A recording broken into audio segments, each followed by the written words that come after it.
All right, everybody. Welcome to another episode of Simply Finance with Shane White. I'm stoked today to have Doug Bouton on the podcast. Doug, welcome to the show.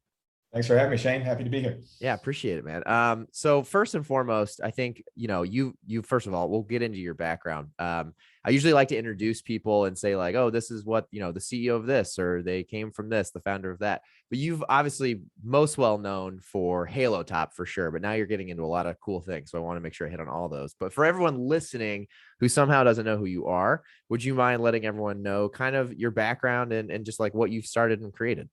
Yeah, sure.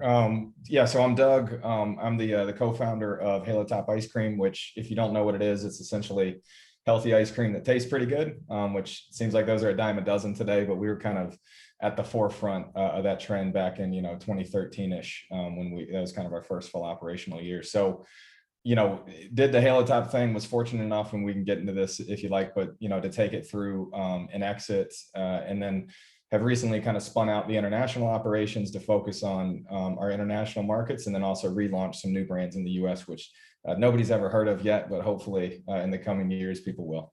Definitely. No, definitely. And I love the new ones because you've kind of taken the same philosophy to the next one, at least from my perspective, Yeah. which is really cool. And I thought it'd be cool to start off too, kind of even taking a step back. I thought it was interesting looking at your background. You're actually an attorney by like school, right? Like you got a law degree and you were like a practicing attorney and even started your own firm. Is that correct? Got a law degree, passed the bar. I worked for like a year at kind of a bigger law firm out in LA. And then when I joined Halo Top early on, I started my own law firm, which, that sounds so much more official than it was. I had a website. I paid like $150 a month for a virtual office. And I would take kind of like inbound work that came my way of like, can you form my LLC? Can you, draft this contract, that kind of stuff. But just, Okay.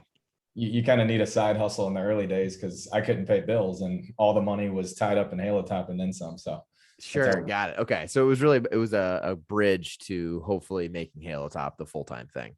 exactly. And I was completely, full-time at Halo Top, but it'd be like, I don't know, about 60 hours a week on Halo Top, maybe, 10 on the law firm or something like that. But it was strictly to make rent and stuff. Like we took, I think our salaries back in the day, we took 60,000 a year out, but in LA, especially in California, like that does not go very far. So I was gonna say 60K in LA. That's like, yeah, I don't know. I don't know what that would be. 30K most places. I was gonna say less taxes and less rent. We could, maybe go out to eat once a quarter, and other than that, you're eating ramen noodles. In and out. Yeah, exactly. That's wild. So you, I guess, and I think it's really interesting. Like, so obviously you passed the bar. I mean, it's expensive to get a law degree. You start practicing. I'm sure you were making pretty good money. How on earth did you go? And on this podcast, just to give you a little background, a lot of what I like to talk about is that 0 to 1, just like that magic sweet spot of just like how it happened. Yeah. How did you even get talked into helping grow and join Halo Top at the beginning? Like that seems like such a hard sell. Yeah. Again, objectively, it should have been. It wasn't for me. So that story, I had $200,000 in student loan debt coming out of law school. So yeah, it's expensive. And in hindsight, I always go back and forth about would I have gone to law school if I could do it all over again. And I think inevitably I would have, just because it really helped. It helped me hone my critical thinking. It developed a network of people who have money and can invest in startups, which I obviously tapped into when we were raising money for Halo Top. And then just the practical skill of being able to draft contracts and stuff saved us tens of thousands, if not more, early on, because I could just kind of do all the legal work for the business. But so for me, I was a lawyer for all of a year. I'm just maniacally independent, where like I need to have control of my own schedule. So I always knew that I was just going to do my own thing. When I was going to law school, I actually, back in college, I looked up a list of like the Fortune 500 CEOs, and I noticed a ton of them had law degrees. So I went to law school knowing that I wasn't going to practice law. I still got caught up in it and ended up, going and practicing for a year or so. But like I went to law school knowing I was going to get into business on some level. And it just so happened for me. So I was quitting I didn't have Halo Top lined up. I didn't like quit for Halo Top. I actually just quit with no plan in mind. Oh, wow. I had, I think, 25K in my checking account, and that was it. That's all the money I had to my name. So I had like 6 to 9 months of kind of living expenses between rent and other things, car payment, all that kind of stuff, student loan payment. But I was like, look, I'm just going to figure it out. I don't know what it's going to be. I don't care what it's going to be, but I'm just going to go do my own thing. I was really, really fortunate to have unbelievably supportive parents. So mom and dad, dad in particular practiced law as well. Then he was a judge and everything, but he told Oh, me, wow. essentially, once you pass the bar, that's a license to make money. You can charge people for your advice as a lawyer, and you're not taught that in law school. You're not taught that at big law firms. They teach you, you don't know how to practice law. You have to stay here for at least 5 years. Then you have to go in-house. Then maybe you come back and you hope you're a partner. They're kind of all in bed with each other about, how It's it like works. it's almost like a corporation, right? Like it's all just trying to keep people there. Exactly. It's all a business, and it's heavy at the top. It's not like the law firm partners are eager to make more partners and share the pie. So I knew I was going to get out, and I fortunately had my parents who, they weren't the type of parents to say, what are you doing? How are you going to make rent? How are you going to pay off your student loans? They said you should do it. And we Oh, that's cool. support you. Yeah. So it was Even awesome. as having like a dad who kind of went through the typical legal path. Yeah, no, that's why, like, I'm so fortunate. I talk to a lot of entrepreneurs who have a different experience. Their parents are like, how could you leave? Because you get paid a ton to work at law firms. Like I was probably making 200K a year. And I was leaving that job with the 200,000 in student loan debt to essentially with no plan. But I met my former business partner, the founder of Halo Top, Justin Wolverton, he was at a different law firm. We met in a lawyer basketball league. That's funny. You can imagine what that was like. We were just friends for a couple of years though out in LA. And it was actually at, warming up for one of those basketball games where I told him, I was like, I'm out, I'm quitting, I'm done with this. And that's when he told me, he said, well, if you're quitting, I kind of have this healthy ice cream concept that I've started in my home kitchen. I'm selling in some local stores in LA. And over the course of kind of 3 months, 6 months, and towards the end of 2012, beginning of 2013, he essentially asked me to come on to join full time and to help him grow the thing and launch it. And that's how I Wow. joined. And then from there, there's all kinds of stories in the early days. Sure. Yeah. Yeah. I mean, thinking back even to that, like, so what you just kind of thought you'd figure it out? Like, did you have any other aspirations at the time of like, you want to start your own business? Did you even know you wanted to get into food or like CPG in general? Like, that's wild. Like, you don't hear very often of someone, especially like what you just said, like you had a great paying job out the gate after law school, and to just quit and figure it out. Yeah, I can't, it's hard. I've never cared about money. I've always, wanted money, but only as a means to an end to kind of do the things that you want to do in life or to help your family and friends, et cetera, that kind of stuff. But I've never been the type to like count how much money I have in my bank account. I could care what that money's there to be spent on whatever, you want to spend it on. So I never got tied into that. And I also if I lost money, I get more money. Like I always kind of just had that hustle, I guess, of, Okay. like I'll figure it out. So I never felt the pressure. I should have. Again, objectively looking back, it was not a sound financial decision by any means, especially at the time. But I think we really had being an outsider as we both were. We were both attorneys with no experience in food and beverage. Shane, I'm not kidding. We literally Googled, how to make ice cream manufacturer Los Angeles. Like we didn't know what we were doing. Like Yeah. everything we did was as an outsider, and that's both good and bad. The good is it let us kind of question conventional wisdom of like, you have to go to Expo West and do trade shows. And we started saying, why the hell are we doing this? It costs so much money. It takes so much time. Like, why don't we use that time and money to go fly around the country and just do sales meeting? I mean, stuff like Yeah. that at the time was like really, really controversial, and brokers and retailers were like, you can't, that's a stupid decision. But we could, as an outsider, it was much easier to question that because we weren't kind of boxed into this way of thinking. At the same time, we didn't know how hard it was going to be. So we naively thought, this is the greatest idea ever. This is the best thing since sliced bread. And it's so embarrassing to think back on those thoughts back in like 2012, 2013. But that's what we thought. I think we thought it was going to be easy and we were going to make millions and this is going to be great. And man, reality hit us square in the face within like I don't know, the first few months, and you're like, oh, not only this might not work, but 99.99% of the time, this is not going to work. Like it's Right. so hard. You can have the best product in the world, the best brand in the world, the smartest, hardest workers, doesn't matter. Like it's just so hard to break through in CPG anywhere. Well, probably in any business, but I think that reality smacked us in the face. And had we known what we found out, it would have been so much harder to actually make that initial decision. I think it was because we were naive that it was really easy for us to be like, screw these high paying jobs. Like this is a better path for us. And again, it all's well that ends well, I guess it worked out, but it was not a foregone conclusion. It was not destined to happen by any means. Yeah. Yeah. And even, I mean, so when you guys start making this, it sounds like even from the beginning, like, which is, it's powerful to think for anyone listening who may want to start something, like you guys believed in Halo Top. It sounds like from the get, whether you knew it was going to work or not, obviously you guys were trying to figure it out, but did you guys envision this becoming like a big national brand that would become like the #1 ice cream pint in the country? Or did you think it was going to be like you guys just like slinging ice cream across California and making enough to, make a good living? Did you guys kind of think through a lot of that early on?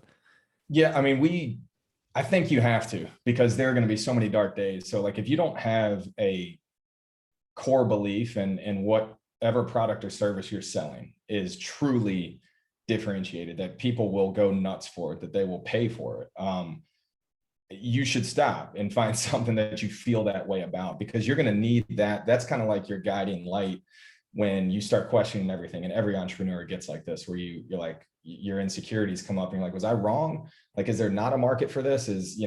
Everybody's always said ice cream is ice cream. That's indulgent. Like nobody would ever want healthy ice cream or low calorie ice cream. Maybe they were right. Maybe we were wrong. Like those thoughts, God, they start to creep up Sure, I when things bet. aren't working out, and when, you're getting discontinued left and right, and your customer retention is next to nothing. Like it's impossible not to have those negative thoughts kind of creep in. And you have to, I think, have that foundational belief that what the reason you started this, that there is a big market for this. So we always were thinking big market. Now, in terms of outselling Ben and Jerry's and Haagen-Dazs, where we ultimately got to, that we never conceived of that. But I think we definitely looked at like a Skinny Cow back in the 90s, and we're like, we should be able to do that. There was another brand that was, it wasn't ice cream, but it was kind of in that like healthy dessert space that was, it was probably like a $20 million brand or so at the time. And we were like, we should be able, it's a better product, we should be able to do at least that. But I think that the limit, the heights we got to, we had never dreamed of those, but we absolutely were doing this to, hopefully, be 100 million plus brand someday. I mean, that was definitely the goal, and what we were trying to do. That's so cool. And then what were some of like the beginning, the 0 to 1 of, you guys are like trying to figure out ice cream. Did you guys have like pretty early on, like what you thought the makeup and like the selling point, like, did like higher protein, lower calorie, like ice cream was kind of the angle that you guys were going after from the beginning?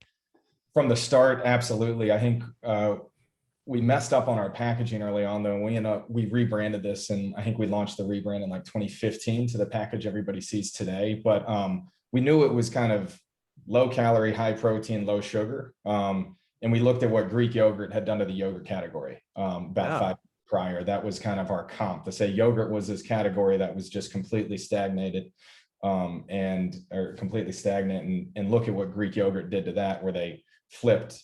And so instead of being high sugar and no protein, it was high protein and low sugar. We thought ice cream was situated just like yogurt, and we should be able to come in with a product that can do just that. Now, it took us, again, 3 years of really painful consumer feedback and retailer feedback to reformulate the product pretty drastically, to improve the taste and the texture and the consumer experience, but then to also rebrand so that the brand, screamed, hey, this is low calorie ice cream, which it was not doing for us in the early days. But that was always kind of the positioning of it. I think we just, we launched with a product and a brand that didn't tick those boxes as well as it could have. Yeah. Okay. That makes sense. And I never realized the Greek yogurt was like the angle. That makes a ton of sense though. Did you guys, did you raise money out the gate? Was this just like self-funded for the most part for the first? I was just going to say, I just revisited, I don't even know why, our early investor docs, and it's a ridiculously long It's called PPM, Private Placement Memorandum. And it's this like Oh, I love 30-page it. single space legal document that my dumbass thought like, this is how you, and now it's like, no, you create like a 10-slide investor deck and you go and like it, you know, That you legal side, you're like, I got this. it was so stupid, and I can't imagine. Fortunately, a lot of the investors were lawyers, so I think they appreciated like the denseness of You the knew who your audience was. yeah. But in that document, I've got a whole section in there where, you know, we talk about Greek yogurt, look at the numbers and what Greek yogurt did to yogurt. Now look at ice cream and what, you know, we could hopefully do to ice cream. I mean, that was absolutely how we positioned it and how we raised money. But in terms of financing, 2 rounds, we did $500,000 in 2013. And then we did $1 million round in 2015. And that was actually it for us. So we did That's 1.5 crazy. total, 49 people on the cap table. It's all friends and family. No real funds, nothing like that. All common equity. There was like no voting rights. There was a liquidation preference that just was 1x, meaning everyone gets their money back before then it goes pro rata based on ownership. Minimum tax distribution because we were an LLC, but like there's a drag along right, a tag along right. These are things that essentially let the majority sell the whole company, or the minority can participate pro rata if the majority tries to sell. But it was a really basic raise and documents. And we were told, this will probably interest you and your listeners, we were told early on, because we had done our projections and said, man, we shouldn't need venture money. We shouldn't need a series A, a series, like cash flow from operations should be able to fund growth if we can get to scale. So we would say that when everybody would ask us about dilution, and you don't promise anything, but we were open. Like our goal is to not do a series A. Like we're just trying to break until cash flow from operations can fund growth. And man, we got laughed out of the room multiple times. Like that can't be done. You guys are idiots. You have to do a series A. It's too expensive in retail with slotting and all this stuff to build a brand. And then, I mean, we were really fortunate that was all we had to raise, but we never did a series A. We never had a board of directors. It was just myself and my partner, Justin, running the thing. And that's why we were so nimble, because we could just, boom, you talk to one of us and decisions made and we're off and running. Wow. That's awesome. I mean, that's a very uncommon story to your point. Do you know, wow, that's wild. I'm trying to think of anyone else I've talked to who's been through that. It's interesting too. I mean, you raised 1.5. Yeah. So then I'm guessing your unit economics, each pint you're selling, I mean, you guys must have had very healthy margins. So we were up, well, we started with negative gross margin. It cost us more to make it than we could sell it for, but we did know we had kind of a co-man or a co-packer set up that essentially gave us somewhere between a 30 to a 40% gross margin once we could hit their minimums. Okay. And we got to there by 2013. We were starting to do runs with that one. I remember one of the first things I did for Halo Top was I had to go rent a U-Haul, go to the old co-packer, get all of our stuff and bring it all to the new co-packer. And oh, wow. The old co-packer was a hilarious guy, but he like caught me because I didn't really want to have a conversation, but he like caught me. Like sneaking ice cream stuff out. Exactly. But yeah, for us, so, and then from the 30 to 40% gross margin, we actually were able to continue to hit like crazy good economies of scale. And we were probably north of 60% gross margin by, 2015, 2016 for sure. Wow. And at that point, had you started building a team yet? Or are you guys still pretty nimble as far as like headcount? Yeah, we were extremely nimble I'd say through at least the end of 2016. It was just myself, Justin, and my little brother, Ryan. He graduated college and moved out to LA. He was going to be an actor and do all that stuff. But instead of waiting tables, we were like, hey, we'll pay you $10 an hour. Just come essentially be our grunt and do grunt work. So, he'd do sample shipments. He would go do like in-store demos. And, he was just kind of on the grind doing farmers markets and stuff like that and around. And then he also helped with the influencer and digital marketing that we kicked off. But it was just three of us until 2015, when we brought on kind of our first hire, who was my best friend from growing up. He came on to help us run the sales team.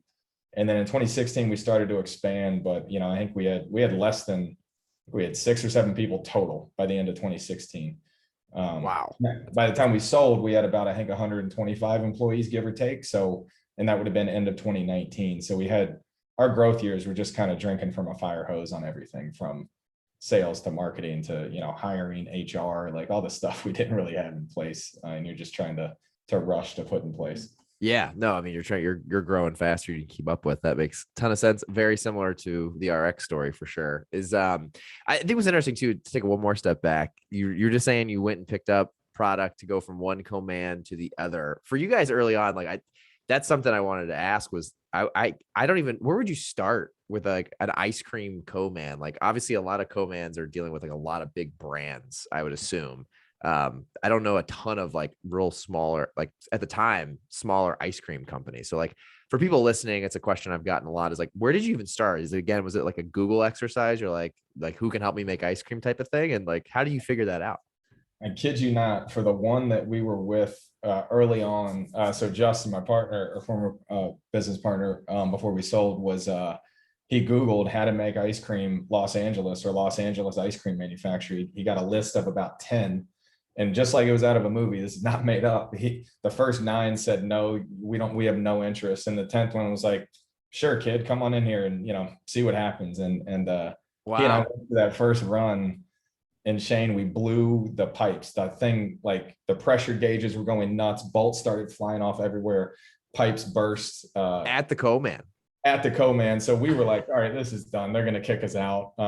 But that co-man was just like, it was just like, hey, this is manufacturing. This happens. The mix is too thick. Here's what we should do to thin out the mix so it can run through the machines. Let's try again tomorrow.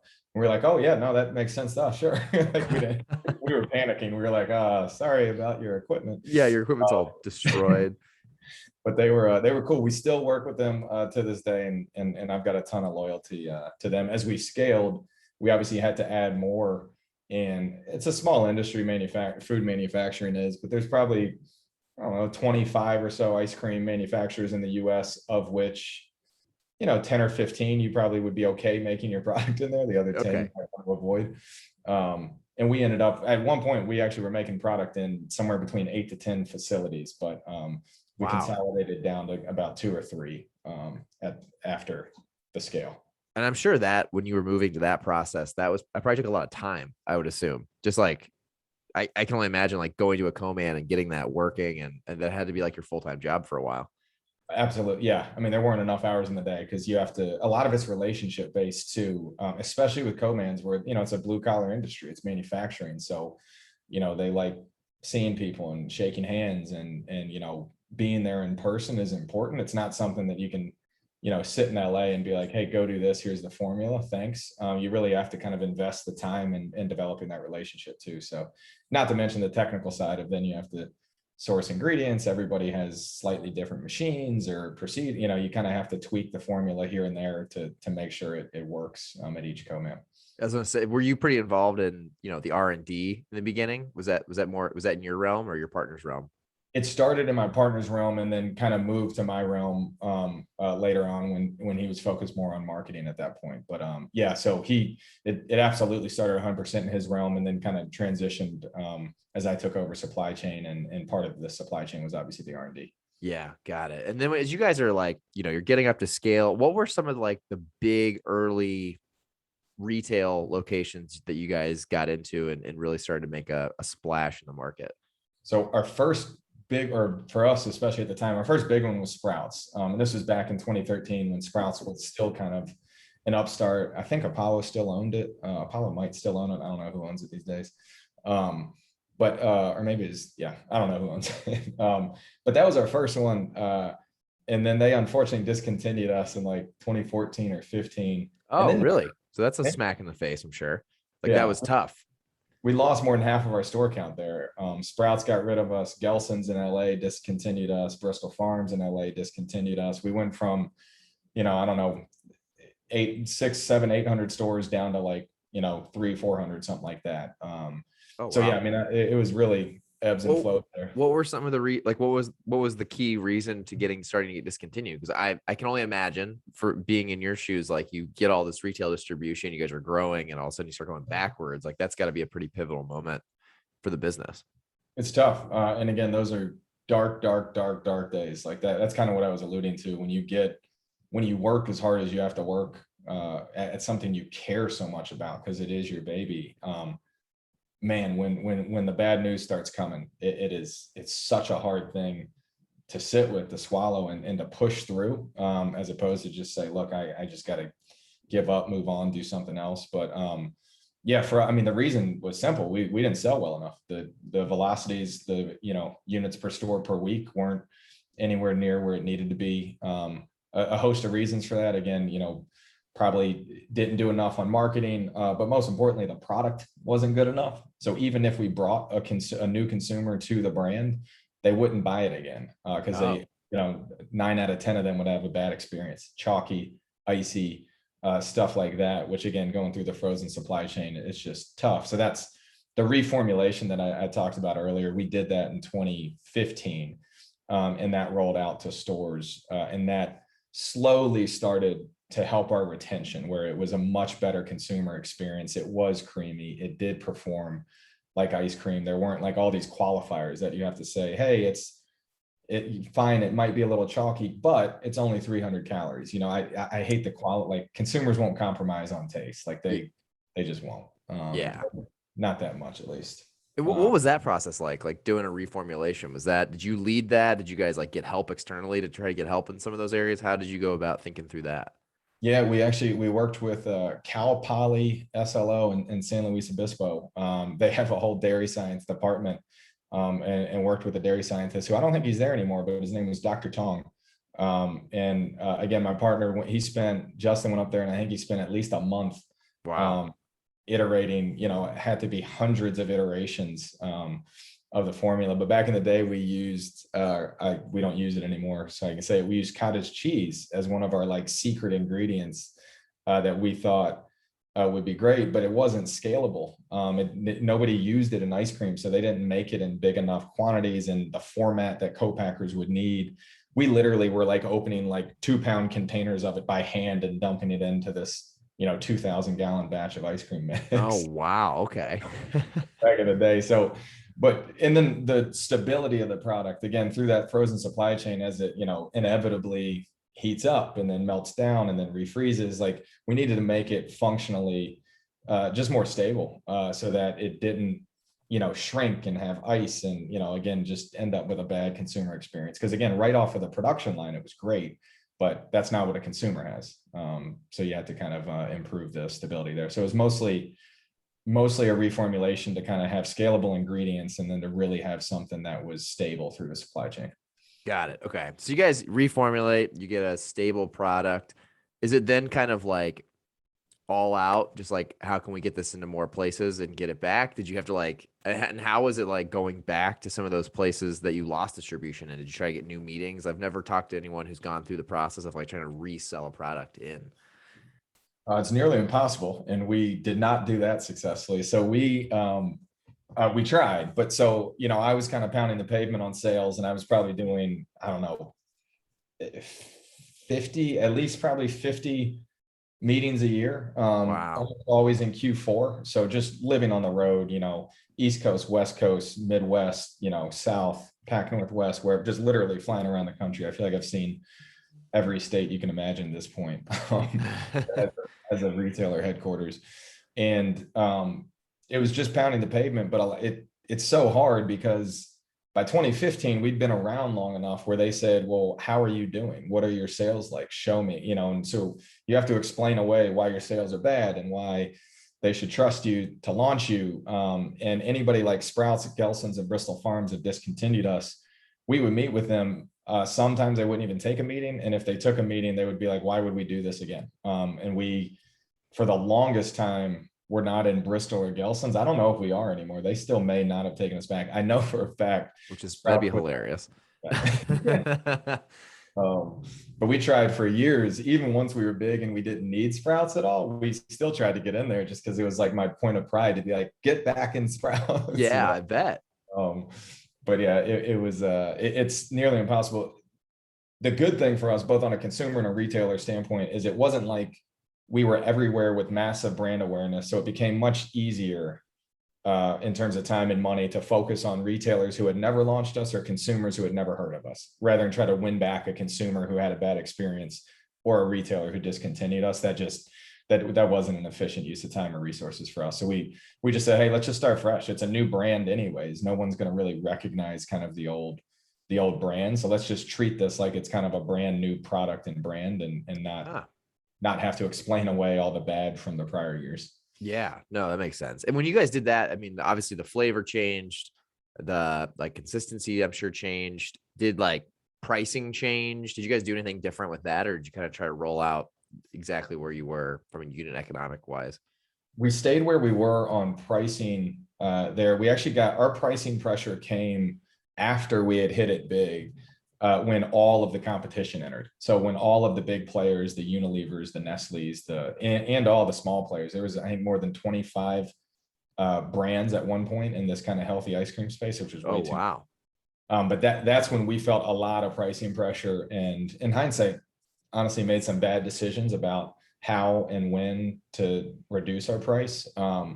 But that we didn't face any at the time because, we were $5.99 a pint at Whole Foods and like $4.99 a pint at like your Ralph's or Kroger's of the world. So it was premium, but not like prohibitively expensive. So we just kept it there. And our margins more or less stayed the same. Cottage cheese was one of the most expensive ingredients. So getting rid of that actually helped us from a cost standpoint too. Got it. Oh yeah, that totally makes sense. And then at this point, like growing retail distribution, I would assume for ice cream, I mean, that's the key driver to growth. Were you guys at that time, were you doing any like D2C? Did you have a website? I know Amazon would be a tough one because of the frozen. Were you guys in any of that e-com world yet? We did start, we did have a website for a period of time. We did Amazon, and then we would do like Fresh Direct out in New York and stuff. Sure. But it was always a fraction of frozen and fresh, I think, are always not going to be big categories for D2C, at least not in the near term here, next 5 years, 10 years. It's just cost prohibitive on the shipping. You have to ship a dry ice. It weighs a ton. And then, who wants to pay, $15 for a pint of ice cream? It just doesn't make, and you have to buy 10 of them, it just doesn't make that much sense. So we kicked ourselves so many times. Like the running joke was like, we should have made a granola bar or RX bar. Like we were so jealous of, brands that could have like a real D2C business, but no, we had to focus on retail for the most part. Yeah, no, that makes sense. Yeah. I mean, the unit economics and just how heavy and cold shipping, I'm sure that was atrocious from like a business, a P&L perspective. That's really wild. So it sounds like there was lots of challenges. What do you remember in those times, the like 2013 to 2016, maybe 17? What was like the biggest surprise that you can like look back on and be like, wow, that's something I didn't see coming, or I learned the most from?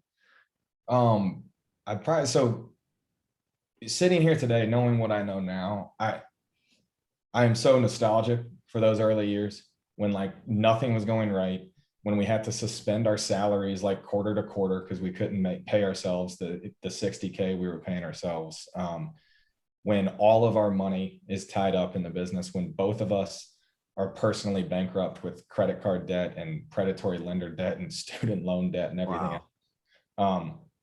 Those were the best times at the company. And I mean that genuinely. It's not like me romanticizing it because I know how unbelievably hard and stressful it was, but man, do I miss those days. I think so sitting here today, that's what surprises me the most is how much I yearn for. And probably that's why I've tried to get back into it, at least on some level with these new brands that we can talk about. But I yearn for those early days, the intimacy of it, the hustle of it, the grind of it. I love entrepreneurship, and that's what I love about it. I did not enjoy at all, dealing with everything that comes when you become, this $100 million plus brand and you have 100 plus employees and everything that comes with that. I really like the kind of intimacy and the personal connection you can have when there's only 5 of you, 10 of you, maybe 20 of you. Like that to me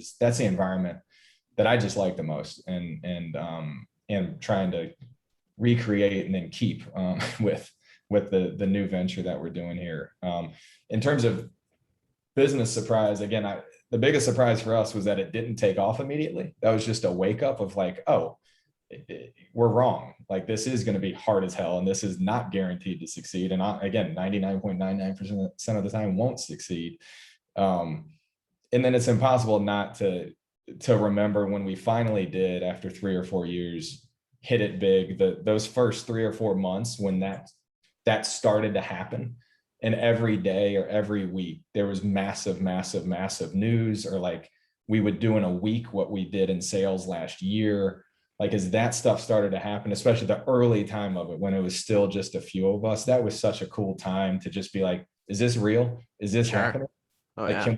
can we pay ourselves 80,000 a year now instead of 60? Like, I don't know. Let's not do that yet. Like, who knows if this is actually going to last? And that would have been like early 2016, like kind of Q1, Q2 of 2016, as that was going on.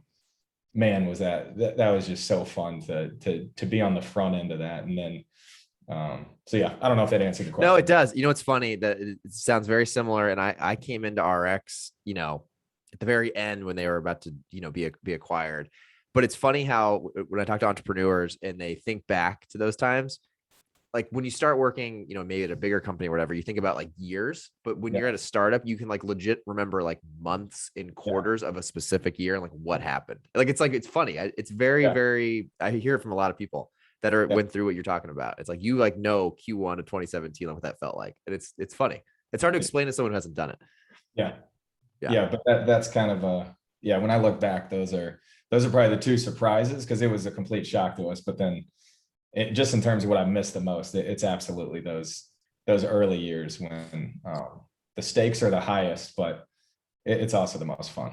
Yeah, no, and I'm sure it sounds like it. So then, you know, fast forward a little bit, it's interesting because you guys are experiencing crazy growth. Was it then, did it start crossing your guys' mind, like maybe we should think about selling this? I don't know if it's, you know, is it to maybe pay your friends and family back who invested in you? Like, what were some of the conversations that you guys had of like why you wanted to sell versus like just keep it a small, you know, team and keep growing it and making lots of money? Like, what were kind of those conversations like? Yeah, I think from day one, we wanted to sell. We never got into it saying, hey, 40 years from now, we want to be Ben and Jerry. Like, we didn't want to be Ben and Jerry. Okay. Yeah. Good analogy. We wanted to create a company that we sold, you know, hopefully within kind of that 5 to 7 year timeline, give or take. And so as we started to become successful and then started to have an opportunity to consider selling, we considered everything. We considered staying private, like I think 5 Hour Energy is, or at least was, and just doing distributions every year. We considered doing what's called a leverage recap, where you take out debt and you basically pay yourselves and investors a dividend. We considered a partial sale. We considered a wholesale. And the hardest part for us in our sales process was we went from 2 million in 2015. This is gross revenue. Not even net, but it was like 2 million in 2015 to 315 million in 2017, in 2 years. So, and I think it was somewhere around 50 million in 2016. So it's just a crazy curve. But then all the competition enters. So then you start to lose shelf space, you start to lose market share. And as you go down, as we did, from, you know, 300 to 250, to even, I think we ended up around 200. Still a ton of revenue and a ton of money. That's a harder story to sell than if you went. I think our exit story is more linear, which is a very positive thing to be. If we had gone from 50 to 100 to 200 to 300, I mean, sky is the limit with what we could have done there. But because we spiked, and then we're dealing with year-over-year declines, that was a harder sales story for us, and really made the process tough. And trying to sell in 2017 when we were going on that thing, that was almost impossible, because people wanted to pay us based on 2016 numbers, which we knew, like, we actually got an offer, a verbal offer at the time, from Unilever. They would never put it in writing because we won't get into that. But we got a verbal offer from Unilever for $50 million for the whole company, 50. And we were like, what? Like, how does that make any sense? Like, that's right. Not a multiple, that's a fraction. Like, what, what's going on? And so needless to say, we walked out of the room there and didn't do that deal. And that was more or less the last time we engaged with Unilever. But that was hard for us to find a way to liquidity, because until we sold in 2019, we really hadn't taken out material money of the business. And I'm not saying I mean, look, I had paid off my student loans at that point, but I still had a mortgage on my house. There were still real stakes for us. And we needed a liquidity event to, obviously for our investors and for ourselves there. So that was the most stressful and the least fun time. Wow, really? But yeah, 2028, well, particularly 2019, towards the end of 2018 and 2019, it broke me. I mean, I was a fraction away from having a full-on mental breakdown. Like Oh, wow. I was really done by the end. And again, just so fortunate to find, an exit that worked out well enough for everybody. And then, has given me time to kind of say, how do I never get in that position again? Where, the stakes are that high and I'm, I don't know. It's just hard to explain. Sure. When you feel the weight of the world on your shoulders from investors, employees, on your personal situation, your family, your friend. My brothers were in the company. My best friend was in the company. I mean, there's everything's tied to it. And if there is no exit, not only is the company bankrupt, but I'm personally bankrupt and everything that comes with that. It's, I kick myself for letting myself get into that section. You shouldn't be in that situation. And that's what I was kind of staring down the gun of. Got it. No, yeah, it makes sense. It sounds tough, man. I mean, it's crazy in such a short amount of time. What sounds like you had so many highs and so many lows. And ultimately you're here today with a wild story. I mean, it ended though. You guys did find an exit. What was, I don't know if it's all public, but was the final exit deal made public? They not allowed to disclose the terms, unfortunately. And I'm assuming my confidentiality runs forever, but I haven't looked at the legal docs. But what I can say, who we sold to and all that's public. Sure. So we ended up selling to Wells Enterprises. They're the third biggest ice cream company or of brands at the time, behind Unilever and Nestle, although Nestle I think is now Froneri. And they own brands like Blue Bunny. I think they might own, no, I don't know if they own Friendlies, but they own Blue Bunny, like Bomb Pop. You remember like the red, white, and blue pop? Oh yeah. How could you not? Yeah, they own some like really iconic ice cream brands. Yeah. So they own, yeah, exactly. Those kind of like brands from your childhood or from like, grandma's picnic or that kind of stuff. Definitely. So I think they were looking for, a brand that kind of appealed to a younger demographic and would be really incremental to their business. So I think it made a lot of sense for them to do it. What happened was, and it wasn't the deal we sought, but it was the deal that came, was they didn't have an interest in the international business. And at the time, again, we probably did, I don't know, it was 20 or 30 million in sales, something like that. It wasn't crazy big, but there was something there. This was international at the time. This is the international business at the time, and they didn't want it.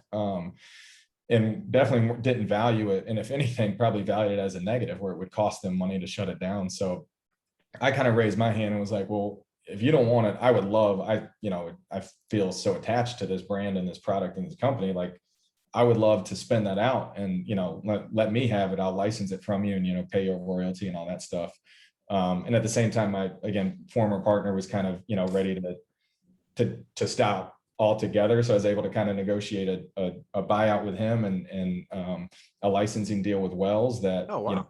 spun out the international operations into a new entity. So the consumers don't know this, but the international business, and so they have US and Canada, I should say. We have everything outside of US and Canada, but the US and Canadian business and everything outside of that they're run essentially in parallel by two separate companies that, yes, there's a licensing agreement, but it's not like, they don't talk to me and tell me what they're doing and vice versa. We kind of just do our own thing and have a good relationship. It's just arm's length like that. Oh, wow. So, I mean, even like flavors and stuff, like you control completely on your own and they do their own. It's like, wow. Exactly. That's pretty cool. Like we can do everything we want in food and beverage for the most part. And they bought it. They can do everything they want within food and beverage too. So Yeah. yeah. Does that even include like innovation? Like you could innovate and do a different category if you wanted to through that and everything else. Two restrictions. Yeah.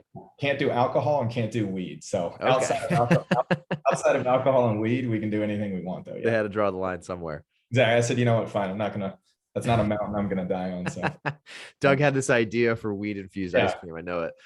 CBD ice cream, Yeah. Hey, crazier things have happened. No, that's wild. So for you, I mean, now hearing your story, was there any hesitation there? I mean, it sounds like you were pumped about kind of taking the reins on the international side of things, but going through all that tough time and end of 2018 and 2019, was there something just like you felt like it was a fresh start focusing on the international side, or was there any hesitation at all? Just I'm like, do I really want to do this? um yeah, I'm getting actually just goosebumps thinking about it, just kind of getting back in that headspace. I can't even, it's really hard for me to articulate how broken I was. Like I'm not just saying that. Like I feel like I have pretty strong mental fortitude. Like everyone has a breaking point, and I was probably 2 years past mine at that point. Like I needed to get out and I needed to do my own thing. I've never told anybody this. If that deal didn't go through, I was quitting. I was just going to walk away from the whole thing. Oh, wow. I was done. I can't emphasize enough how done I was. I needed to go.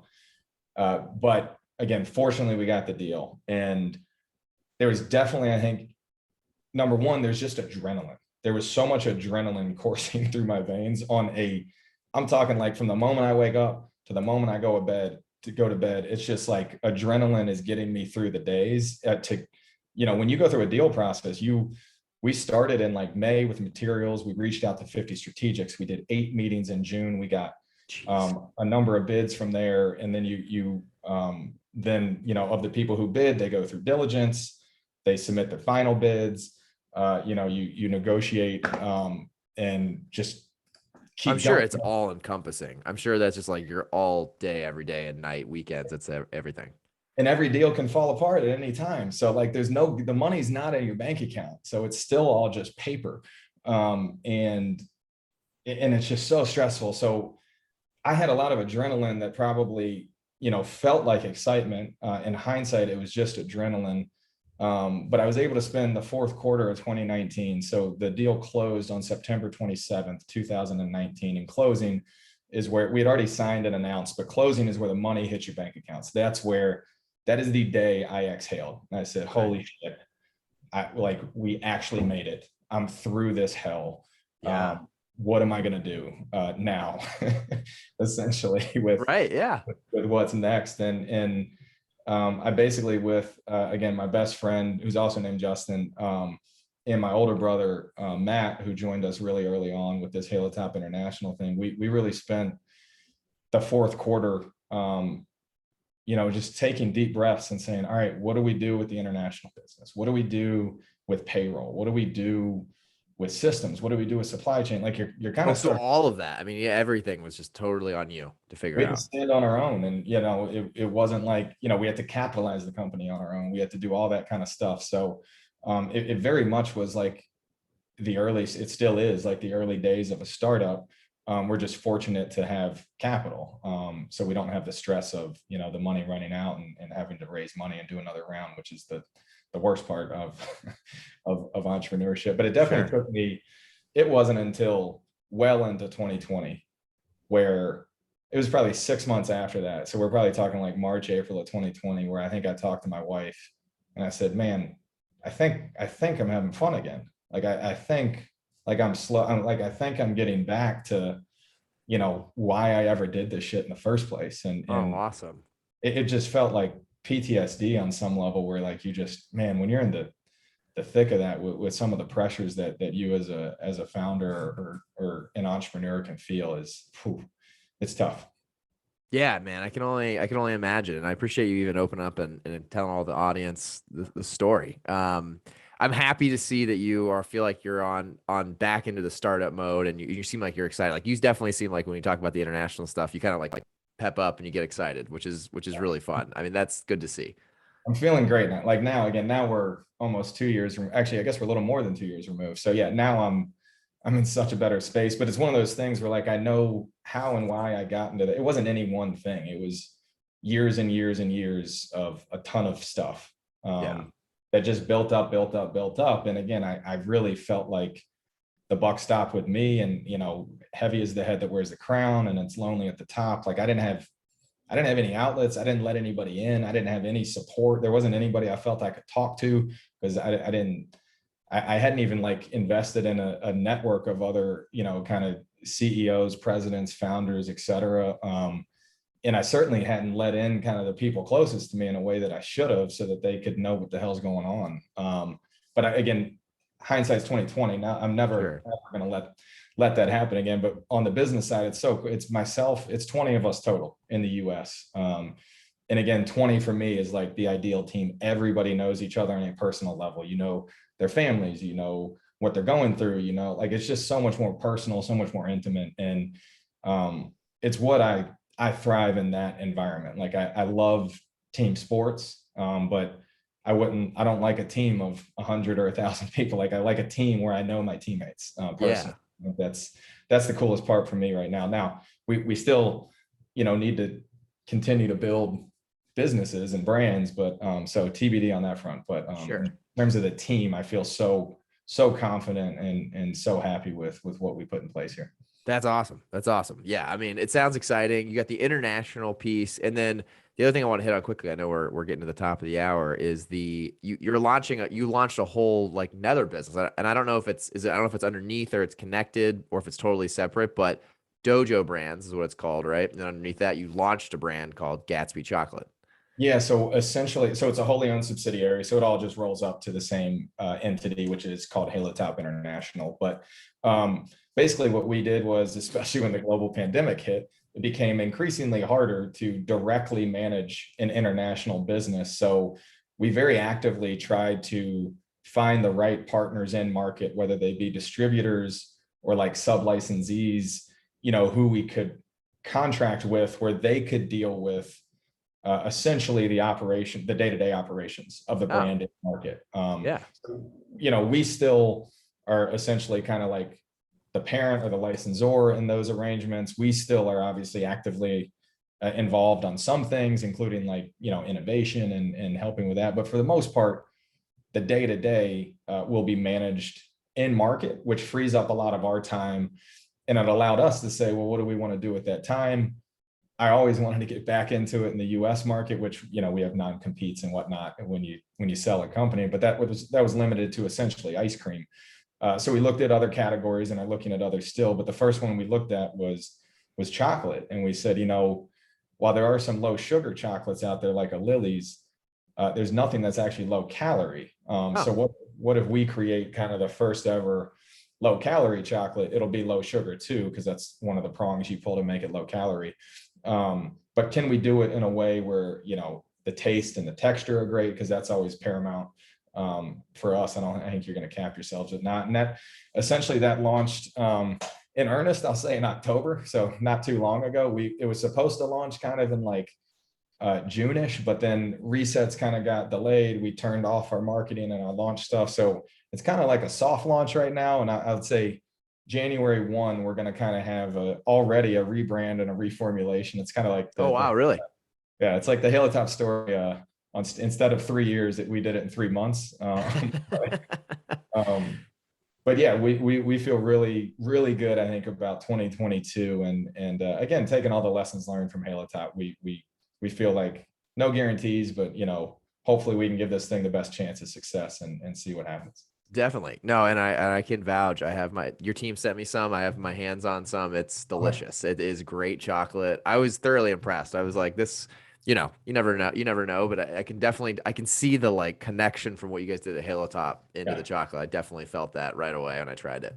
We don't own the Halo Top brand in the US, so could not use the Halo Top brand. So that's, but I figured Yeah. it'd be fun. Let's create a new brand. And I'd really forgotten how freaking hard it is. Like, again, I stupidly, again, cocky, arrogant, or just naive. I don't know, probably all of the above. But like, again, thought like, oh, it'll be easier this time around. because of the Halo. And again, in some ways it is, but in other ways it's like, especially when it comes to building a brand and like getting the brand awareness and consumers buying your product, it is hard. There's nothing easy about it. Yeah, no, I bet. I mean, it's, it probably is something that it's like striking gold twice sort of exercise a little bit. And is your plan then? So it seems like you want to go after multiple categories and hopefully launch additional brands. I think so we're partnering with some other brands right now, sales agency, creative agency, marketing agency kind of stuff. Again, we're very selective with that because our credibility is our currency. We don't want to rep something that we wouldn't do or sell ourselves. So I think between what I'd call our partner brands, we actually just launched a sibling brands program, which is really focused on like minority owned or women owned businesses. Can we bring them in and essentially save them money, save them time, and provide kind of our expertise in various areas. So between our own brands, the partner brands, and the sibling brands, we feel like, hopefully over the course of the next, 3, 5, 10 years, we can really start to develop a portfolio that's cool, that plays in a bunch of different categories with a bunch of different brands. And again, I think for us, not every entrepreneur, again, I think struggles with the 10-year vision and the next week vision. So it's kind of, it's a hard, you got to do the blocking and the tackling and the day-to-day. And for us right now, again, that's Gatsby and a couple other of our kind of inaugural sibling brand and partner brand that we have going on. But again, I hope that the aspiration certainly is to kind of have a portfolio that, there should be so many different synergies across that where you can, start to play like the big boys play, because they don't play fair, and they can play that way because of the leverage they have with the brands they have and the retailers. So, could we, on a smaller scale, little by little, can we start to build something like that? I think that'd be fun. Awesome. It sounds fun. And yeah, so that's really cool. So launching brands as well as really is it like basically bringing some of the operations, is it some of the like functional areas into Halo Top International to help these younger, whether it's minority owned or other types of brands, help them kind of scale? Exactly. Yeah. So it's kind of like, hey, if you want the Halo Top playbook, it doesn't guarantee success, but again, this is the playbook we continue to use for Halo Top and Gatsby and any of our other own brands. We can give you the whole playbook as well. And again, it's like I said, we haven't developed the business on this front. It's kind of all like inbound, and I can't emphasize how selective we are. We just don't have the time right now to represent 10 brands. There's only 20 of you and you're doing international at Gatsby. Yeah, there's a lot going on. So we're kind of, we're testing that out right now. And hopefully if kind of we can prove that some of our theories work and that we can that we know how to build a brand in a both cost and time efficient way, that we can essentially share that with these other partner brands that we bring into the mix. That's definitely the idea. Love it. Love it. Well, Doug, this has been awesome. The last two questions I love to ask every founder that comes on here. The first one, real quick, is just, you're obviously doing a million different things, and I can only imagine what your calendar and everything looks like. What do you use day to day, and then that 10-year vision you're talking about, to plan goals and really just to get shit done? Are you an app guy? Are you a pen and paper guy? Like, what do you use? Yeah, my calendar, my Google calendar, I live and die by in terms of organization. I would say I think 10 years out. I don't plan 10 years out, if that makes sense. Sure. So I can't imagine the question, where do you see yourself in 5 years? Hell if I know. I can tell you where I see myself in 5 weeks. So I kind of plan towards the near term, and then, because you never know what facts and circumstances are going to change. And I just make the best decisions you can with the information in front of you at the time. So I probably go about a year out in terms of like, here's a strategy that we're going to execute on. We're not going to review this daily or weekly or even monthly. We'll probably take a look quarterly to see if something needs to adjust. And then once a year, we'll really take a look and say, all right, what happened, what worked, what didn't, what should we change? But I'd say it's probably an annual exercise for me on that front. But again, I know where I want to be in 10 years. I'm just not going to plan for that, and we'll kind of see where I end up, if that makes sense. Yeah, no, love it. Kind of a long-term vision, but like day to day, you're really heads down, blocking and tackling, as you said. I love that. What would you suggest to the audience? Question number 2 of source of knowledge. So whether podcast, a book, what's something that's been impactful to you that other people listening could learn from? It's a great question. I consume so much content. I love podcasts. I love reading. I don't really have preferences either. I'll read everything from like tween fantasy to, biographies to, normal fiction and novels. Trying to think of, I really think you can find inspiration anywhere. I wish, I'm just trying to think of like what I need to have a better recommendation. I've been Oh, no, spending. it's fine. I mean, if you're someone like me who just listens to a lot of stuff too, it's hard to like pinpoint one thing. It's very hard for me to answer that question. Yeah, I was gonna say, let me think on it, and I might have to email you. You can Sure. I but can yeah, add it on at the end. yeah.